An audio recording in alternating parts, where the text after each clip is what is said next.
கிரிக்கெட்டில் தன்னோட எதிர்காலம் குறித்து ரோஹித் சர்மாவும் இந்திய அணியோட எதிர்காலம் குறித்து கௌதம் கம்பீரும் பேக் டு பேக் 2 நாள் இன்டர்வியூஸ் கொடுத்துருக்காங்க.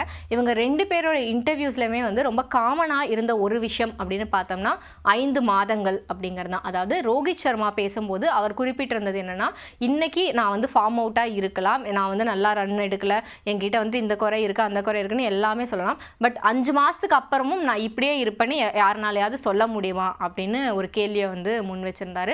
அதே மாதிரி கௌதம் கம்பீர் பேசும்போதும் இந்திய அணியோட டிரான்சிஷன் பற்றி அவர்கிட்ட கேள்வி கேட்கும்போது, இன்னைக்கு இந்திய அணி இப்படி இருக்கலாம், ஆனால் 5 மாதத்துக்கு அப்புறமும் இப்படியே இருப்பாங்க அப்படின்னு உங்களால் சொல்ல முடியுமா அப்படின்னு அவருமே சொல்லியிருந்தாரு.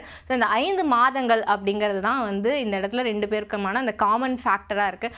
அப்படி அவங்க குறிப்பிடுற அந்த 5 மாதங்கள் என்ன, அந்த 5 மாதங்களில் இந்திய அணிக்கு என்னென்ன தொடர்கள் இருக்குது, எதுக்காக அவங்க அதை குறிப்பிடுறாங்க அப்படிங்கிறது தான் இப்போ நம்ம பார்க்க போகிறோம்.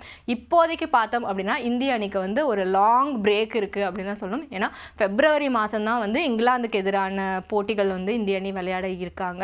இந்த ஒரு மாதம் கிட்டத்தட்ட அவங்களுக்கு கேப் இருக்கிறனால அவங்களுக்கு ஒரு பெரிய ரெஸ்ட் அப்படிங்கிறது இருக்குது. ஆனால் கௌதம் கம்பீர் சொல்லும் போது என்ன சொன்னார்னா, உள்ளூர் கிரிக்கெட் போட்டியில் போய் விளையாடுங்க அப்படின்னு சொல்லியிருக்காரு. ஸோ உள்ளூர் கிரிக்கெட் போட்டி இப்போ இந்தியாவில் என்ன நடந்துக்கிட்டு இருக்குது அப்படின்னு பார்த்தோம்னா, ஒரு பக்கம் விஜய் ஹசாரே தொடர் அதோட இறுதி கட்டத்தை எட்டிகிட்டு இருக்கு. இந்த மந்தோட எண்டு கிட்ட அது முடியும். அதே சமயம் அது முடிஞ்சதுக்கு அப்புறமா உடனே ரஞ்சி கோப்பையோட அடுத்த செஷன் ஸ்டார்ட் ஆகிடும்.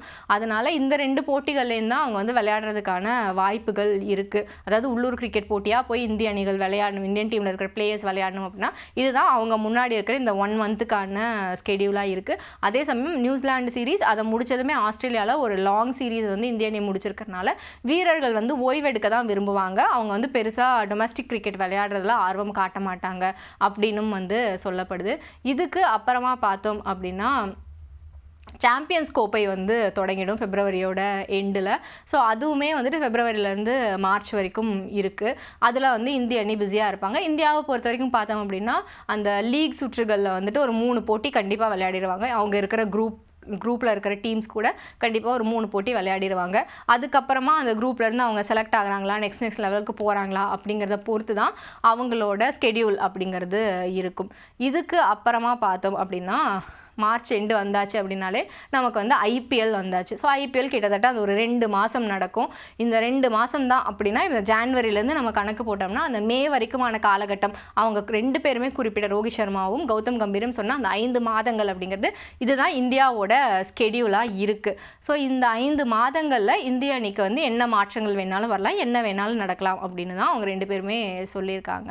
ஸோ இந்த 5 மாதங்கள் இந்த ஐபிஎல் முடிஞ்சிருச்சு அப்படின்னா இந்திய அணியில் ஒரு மாற்றம் வரும் அப்படின்னு எதிர்பார்க்கலாம்ங்கிறது ஒரு தரப்பு சொல்கிறதா இருக்குது. இன்னொரு விஷயம் என்ன அப்படின்னு பார்த்தோம்னா, ஐபிஎல்லை பொறுத்த வரைக்கும் அது ஒரு மிகப்பெரிய பிராண்டாக இருக்குது.